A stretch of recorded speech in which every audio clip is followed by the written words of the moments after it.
ठाणे महानगरपालिकेतील मान्यताप्राप्त कामगार संघटना नसलेल्या म्युनिसिपल लेबर युनियनच्या शनिवारी झालेल्या सर्वसाधारण सभेत नवीन पदाधिकारी आणि कार्यकारिणी सदस्यांची निवड करण्यात आली आहे। याच सभेत ठाणे महापालिकेतील कर्मचाऱ्यांची 7व्या वेतन आयोगाच्या थकबाकीसह इतर देण्याची रक्कम सेवानिवृत्तीच्या वेळी देण्यास प्रशासनाने टाळाटाळ केली, तर प्रसंगी तीव्र आंदोलन करण्याचा निर्धार पदाधिकाऱ्यांनी व्यक्त केलाय।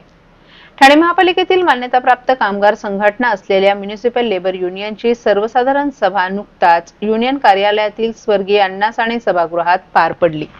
या सभेत युनियन पदाधिकारी आणि कार्यकारिणी सदस्यांची निवड करण्यात आली असून यात कामगार नेते युनियनचे अध्यक्ष रवी राव यांच्याकडे पुन्हा अध्यक्षपदाची धुरा सोपवण्यात आली आहे। कार्याध्यक्षपदी कामगार नेते मोहन तिवारी, उपाध्यक्षपदी बिरपाल भाल, सरचिटणीसपदी चेतन आंबोणकर, सहाय्यक सरचिटणीसपदी अनंत पावणे आणि कोषाध्यक्षपदी विजय खानविलकर यांची निवड करण्यात आली आहे। त्याचबरोबर संघटनेच्या कामात नेहमीच अग्रेसर असणाऱ्या कार्यकर्त्यांची चिटणीस, सहाय्यक चिटणीस आणि कार्यकारिणी सदस्य पदांवर निवड करण्यात आली आहे। यावेळी उपस्थित असलेले माजी नगरसेवक अशोक वैती, पवन कदम, ॲडव्होकेट रवींद्र नायर यांची संघटनेच्या सल्लागार पदावर निवड करण्यात आली आहे। 7व्या वेतन आयोगावर आधारित वेतनश्री लागू करून घेतली, वाहतूक भत्ता लागू करून घेतला, तसंच 7व्या वेतन आयोगाची थकबाकी, वाहतूक भत्त्याची थकबाकी, सेवानिवृत्त कर्मचाऱ्यांना तातडीनं पेन्शन लागू करणं, त्यांच्या ग्रॅच्युइटी, पीएफची रक्कम सेवानिवृत्तीच्या वेळी मिळवण्यासाठी प्रशासनाबरोबर बोलणी सुरू आहेत। परंतु प्रशासनाने टाळाटाळ केल्यास तीव्र आंदोलन करण्याचा निर्धार कार्याध्यक्ष मोहन तिवारी यांनी व्यक्त केलाय। सफाई कामगारांच्या वारसाची लढाई महाराष्ट्र महानगरपालिका, नगरपालिका संघटना फेडरेशनच्या माध्यमातून आपण जिंकली। प्रशासनाकडे सातत्याने पाठपुरावा करून सफाई कामगारांच्या वारसांना लवकरात लवकर सेवेत घेण्याचा निर्धार बिरपाल भाल यांनी व्यक्त केलाय। तसंच 7व्या वेतन आयोगाच्या थकबाकीचा हप्ता लवकरात लवकर अदा न झाल्यास महापालिकेवर प्रचंड मोर्चा काढण्यात येईल असा इशाराही त्यांनी दिलाय।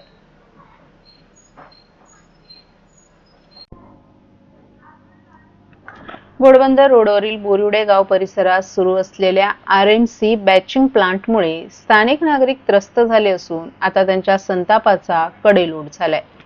वाढती धूळ आणि ध्वनी प्रदूषण, वाहतुकीतील अडथळे आणि आरोग्यावर होणारे गंभीर परिणाम यामुळे नागरिकांनी प्रशासनाच्या विरोधात लढ्याची तयारी केली आहे। रहिवाशांनी अनेक वेळेला तक्रारी करूनही प्रशासनाने याकडे डोळे झाक केली आहे। बॅचिंग प्लांटमधून उडणाऱ्या धुळीमुळे लहान मुलं, वृद्ध आणि नागरिकांना श्वासोच्छवासाच्या त्रासाला सामोरं जावं लागतंय। सकाळी 8 ते रात्री 9 वाजेपर्यंत सुरू असलेल्या कामामुळे रहिवाशांचं दैनंदिन जीवनही विस्कळीत झालंय। या मुद्द्यावर शिवसेनेचे विभाग प्रमुख रवी घरत यांनी आक्रमक भूमिका घेतली असून पोलीस ठाण्यात जाऊन थेट निवेदन दिले। यावेळी उपविभाग प्रमुख मंगेश कदम, शाखा प्रमुख सुमित भोसले, संजय अंभोरे यांच्यासह स्थानिक शिवसैनिक, पदाधिकारी, सोसायटी सभासद, कमिटी मेंबर आणि सेक्रेटरीही उपस्थित होते। त्यांनी प्रशासनासमोर 2 ठोस मागण्या ठेवल्या। ताबडतोब बॅचिंग प्लांट बंद करावा, कायम किमान 2 ते 4 तास बंद ठेवावे, अन्यथा मोठा आंदोलन छेडलं जाईल असा इशारा दिलाय। या लढ्याला Raunak delight, Vihang valley phase, platinum lawns, Raunak heights, Unnati greens या सोसायट्यांचाही पूर्ण पाठिंबा आहे। रहिवाशांनी स्पष्ट इशारा दिलाय की जर प्रशासनाने बैठक घेऊन त्वरित निर्णय न घेतल्यास संपूर्ण परिसरात रास्ता रोको आणि मोठ्या प्रमाणात आंदोलन केलं जाईल। आमच्या आरोग्याशी खेळ खपवून घेतला जाणार नाही, आता आम्ही गप्प बसणार नाही अशी संतप्त प्रतिक्रिया रहिवाशांकडून व्यक्त होत आहे। प्रशासन काय भूमिका घेते याकडे संपूर्ण ठाणे शहराचं लक्ष लागले।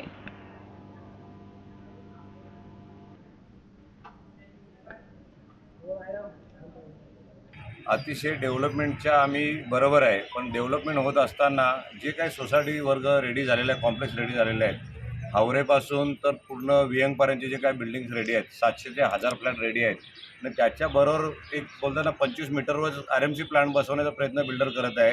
बिल्डरचं नाव घेणार नाही कारण मी साहेबांना बोलवलं आहे, आम्हाला सकारात्मक त्याच्यावर चर्चा करून आम्हाला प्लांट नको आहे।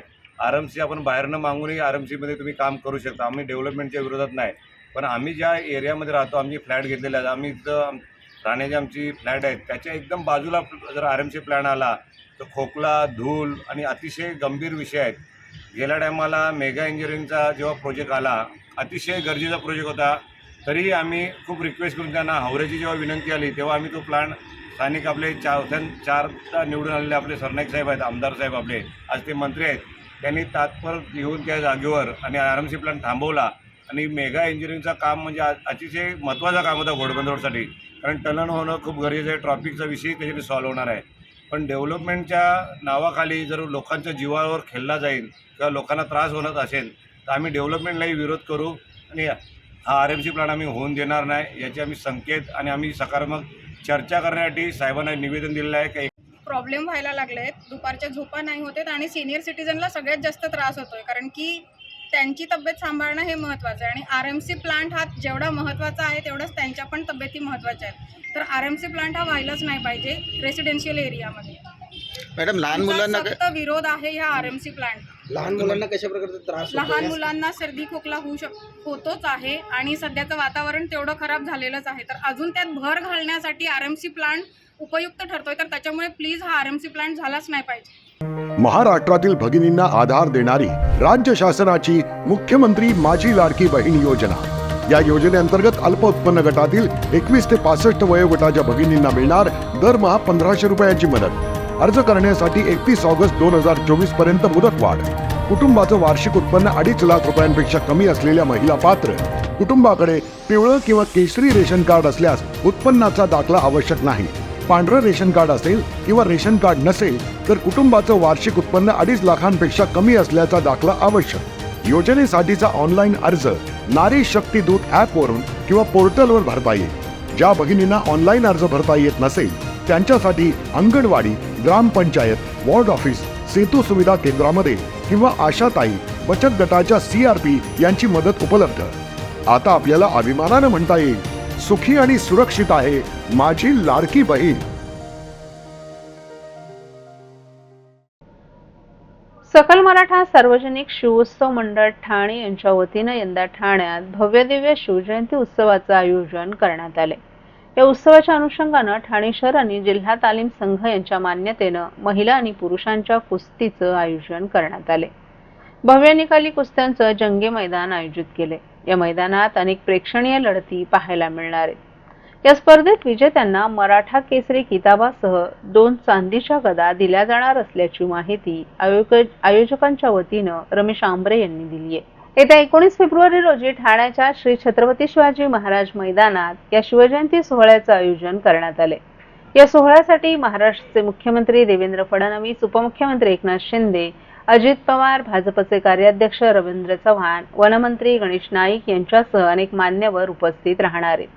तसंच यावेळी मराठा भूषण पुरस्कार देऊन देखील मान्यवरांचा सन्मान करण्यात येणार आहे. यामध्ये शैक्षणिक क्षेत्रात डॉक्टर सिमरन धनंजय समुद्रे, सामाजिक क्षेत्रात लक्ष्मण बेलगोजी, इतिहासकार, शैक्षणिक व सामाजिक क्षेत्रात सहाय्यक प्रादेशिक परिवहन अधिकारी, एक अष्टपैलू व्यक्तिमत्व विश्वंभर शिंदे, क्रीडा क्षेत्रात पैलवान रंगराव पाटील, तर विशेष सन्मान चितळसर मानपाडा पोलीस स्टेशनचे पोलीस शिपाई किशोर साळुंके, सामाजिक क्षेत्रात चंद्रकांत प्रभाकर बागल अशा 6 मान्यवरांचा मराठा भूषण पुरस्कार 2025 न सन्मान करण्यात येणार आहे. या शिवजयंती उत्सवाची सुरुवात सकाळी छत्रपती शिवाजी महाराज यांच्या पुतळ्यास पुष्पहार अर्पण करून होणार आहे. दुपारी 3 वाजता महिलांसाठी हळदी कुंकू कार्यक्रम आयोजित करण्यात आला असून प्रत्येक महिलेला आकर्षक भेटवस्तू दिली जाणार आहे. दुपारी 4 वाजता शिवव्याख्याते डॉक्टर विश्वंभर शिंदे यांच्या व्याख्यानाचंही आयोजन करण्यात आलं असून 5 वाजण्याच्या सुमारास भव्य मराठा केसरी, मर्दानी, महिला आणि पुरुष कुस्ती स्पर्धांना सुरुवात होईल. या स्पर्धेतील विजेत्यांना मान्यवरांच्या हस्ते पुरस्कार देऊन गौरवण्यात येणार आहे. या जयंती उत्सवात ठाणे शहरातील सर्व शिवप्रेमींनी उपस्थित राहावं असं आवाहन रमेश आंबरे यांनी केले. गेली मी 8 वर्ष ठाण्यामध्ये छत्रपती शिवाजी महाराज जयंती साजरी करतो आणि आम्ही सर्वांना आवाहन करतो की त्यांनी सकाळी 7:30 वाजता जी आमची शिवज्योती यात्रा आहे त्यात सहभागी व्हावं आणि तसेच आपल्या कुस्तीचा जो खेळ आहे तो ठाणेकरांनी नक्की पाहावा अशी मी सर्वांना विनंती करतो. आणि छत्रपती शिवाजी महाराज आपले आराध्य दैवत आहेत, त्यांची जयंती मोठा उत्साह आणि दिमागदार स्वभावाने ठाण्यामध्ये साजरी होत आहे. कशा प्रकारचं स्वरूप असणार आहे तुमच्या शिवसन्मान ज्योत